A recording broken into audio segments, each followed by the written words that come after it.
அண்மையில் இன்றைக்கு நாகர்கோயிலில் ஒரு கூட்டத்தில் பேசுறார்.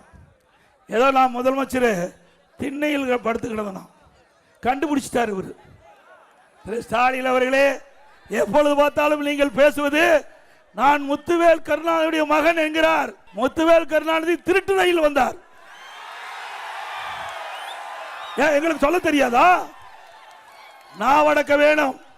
ஒரு முதலமைச்சர் இருக்கிறீங்க, ஒரு கட்சிக்கு தலைவராக இருக்கிறீங்க, பொறுப்போட பேச வேணும்.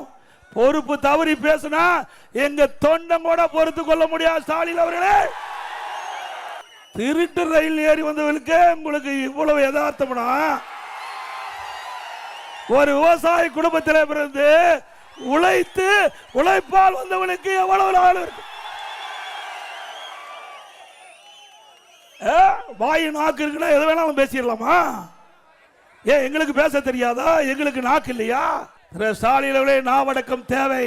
உங்க கட்சி துணை பொதுச்செயலாளர் திரு ராசாவை தட்டி கேட்க தெம்பு திராணி இல்லாத ஒரு முதலமைச்சர். ஆக ஒரு முன்னாள் முதலமைச்சர் திரு கலைஞர் அவர்கள் ஒரு அப்பாவையே வீட்டில் சிறையில் அடைச்சிருக்கிறா நாட்டு மக்களுக்கு என்ன கதி?